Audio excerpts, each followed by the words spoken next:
ಇತ್ತೀಚೆಗೆ ಪ್ರಧಾನಿ ನರೇಂದ್ರ ಮೋದಿ ಅವರು ಉಡುಪಿಗೆ ಆಗಮಿಸಿ ಲಕ್ಷಕಂಠ ಗೀತ ಕಾರ್ಯಕ್ರಮದಲ್ಲಿ ಭಾಗಿಯಾದ ವಾರದ ಒಳಗೆ ಉಡುಪಿಗೆ ಪವರ್ ಸ್ಟಾರ್ ಆಗಮಿಸಿದರು. ಗೀತೋತ್ಸವದ ಸಮಾರೋಪ ಸಮಾರಂಭಕ್ಕೆ ವಿಶೇಷ ಅತಿಥಿಯಾಗಿ ಆಗಮಿಸಿದ ಆಂಧ್ರ ಪ್ರದೇಶದ ಉಪಮುಖ್ಯಮಂತ್ರಿ ಪವನ್ ಕಲ್ಯಾಣ್ ಶ್ರೀಕೃಷ್ಣ ದರ್ಶನ ನಡೆಸಿ ರಾಜಾಂಗಣದಲ್ಲಿ ಆಯೋಜಿಸಿದ ಕಾರ್ಯಕ್ರಮದಲ್ಲಿ ಭಾಗಿಯಾದರು. ಉಡುಪಿ ಶ್ರೀಕೃಷ್ಣ ಮಠದಲ್ಲಿ ನಡೆಯುತ್ತಿರುವ ಗೀತೋತ್ಸವ ಕಾರ್ಯಕ್ರಮ ಸಮಾರೋಪನಗೊಂಡಿದೆ. ಪರ್ಯಾಯ ಪುತ್ತಿಗೆ ಮಠಾಧೀಶ ಶ್ರೀ ಸುಗುಣೇಂದ್ರ ತೀರ್ಥರ ನೇತೃತ್ವದಲ್ಲಿ ಆಯೋಜಿಸಲಾದ ಗೀತೋತ್ಸವ ಕಾರ್ಯಕ್ರಮವನ್ನು ತಿಂಗಳ ಹಿಂದೆ ಪೇಜಾವರ ವಿಶ್ವಪ್ರಸನ್ನ ಸ್ವಾಮೀಜಿ ಉದ್ಘಾಟಿಸಿದ್ದರು. ಇದರ ಜೊತೆಗೆ ವಿಶೇಷವಾಗಿ ಈ ಕಾರ್ಯಕ್ರಮದಲ್ಲಿ ದೇಶದ ಪ್ರಧಾನಿ ನರೇಂದ್ರ ಮೋದಿ ಭಾಗಿಯಾಗಿದ್ದರು. ಇಂದು ಗೀತೋತ್ಸವದ ಸಮಾರೋಪ ಸಮಾರಂಭಕ್ಕೆ ಆಂಧ್ರದ ಡಿಸಿಎಂ ಪವನ್ ಕಲ್ಯಾಣ್ ಅತಿಥಿಯಾಗಿ ಭಾಗಿಯಾಗಿದ್ದಾರೆ. ವಿಶೇಷ ವಿಮಾನದ ಮೂಲಕ ಮಂಗಳೂರಿಗೆ ಆಗಮಿಸಿ ಅಲ್ಲಿಂದ ಉಡುಪಿಗೆ ಆಗಮಿಸಿದ ಅವರನ್ನು ಮಠದ ವತಿಯಿಂದ ಸ್ವಾಗತಿಸಲಾಯಿತು.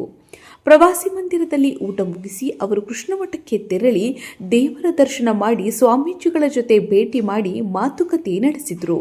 ಬಳಿಕ ಅಲ್ಲಿಂದ ಪವನ್ ಕಲ್ಯಾಣ್ ಮಠದತ್ತ ತೆರಳಿದ್ರು. ಮಠದ ರಾಜಾಂಗಣದಲ್ಲಿ ನಡೆಯುವ ಗೀತೋತ್ಸವ ಸಮಾರೋಪ ಸಂಭ್ರಮದಲ್ಲಿ ಭಾಗಿಯಾಗಿದ್ದಾರೆ.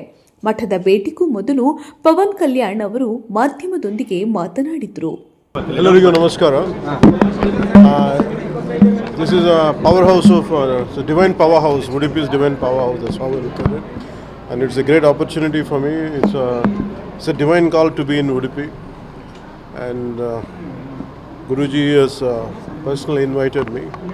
So I'm grateful and fortunate to be in such a great event of more than 1 crore handwritten Bhagavad Gita had been written, and also 1 lakh people reciting the Gita Parayana. To be a part of this is an amazing experience for me. I'm looking forward to do it later. See, we all have our own individual cultures. Of every land has its own deities. So Kantara shows that, like, in fact, even in Andhra or Telangana, and we have our own native cultures of Grama Devatas.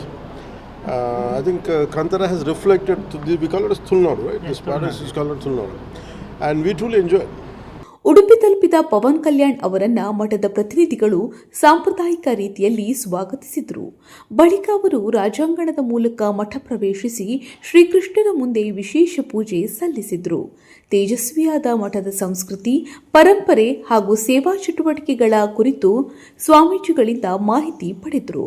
ಭಕ್ತರೊಂದಿಗೆ ಸರಳವಾಗಿ ಮಾತನಾಡಿದ ಪವನ್ ಕಲ್ಯಾಣ್, ಉಡುಪಿ ಮಠದ ಆಧ್ಯಾತ್ಮಿಕ ವಾತಾವರಣವು ತನಗೆ ಆತ್ಮಶಾಂತಿಯನ್ನು ನೀಡುತ್ತದೆ ಎಂದು ಹೇಳಿದರು. ಶ್ರೀಕೃಷ್ಣನ ದರ್ಶನ ಪಡೆದು ಅದ್ಭುತವಾದ ಶಾಂತಿ ಅನುಭವಿಸಿದ್ದೇನೆ. ಇಲ್ಲಿ ಪ್ರತಿ ಸಾರಿ ಬರುವಾಗ ಒಂದು ಹೊಸ ಶಕ್ತಿ ಸಿಗುತ್ತದೆ ಎಂದು ಹೇಳಿದರು.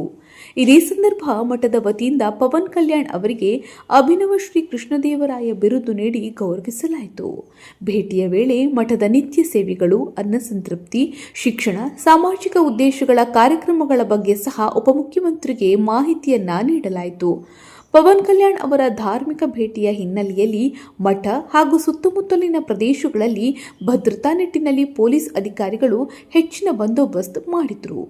ಅನೇಕ ಭಕ್ತರು, ಜನಸೇವಾ ಪಕ್ಷದ ಕಾರ್ಯಕರ್ತರು ಮತ್ತು ಅಭಿಮಾನಿಗಳು ಮಠದ ಆವರಣದಲ್ಲಿ ಸೇರಿದ್ರು.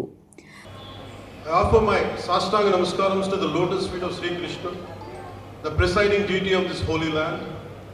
My deepest respects to the Pithadipati of Puttiga Macha, Sri Sugunendra Tirtha Swamiji, whose vision has turned this town into a global classroom for the Bhagavad Gita.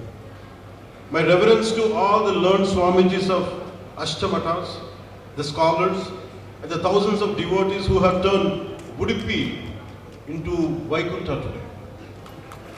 Coming to Udupi, I could feel the spiritual vibrations, which is very hard to describe.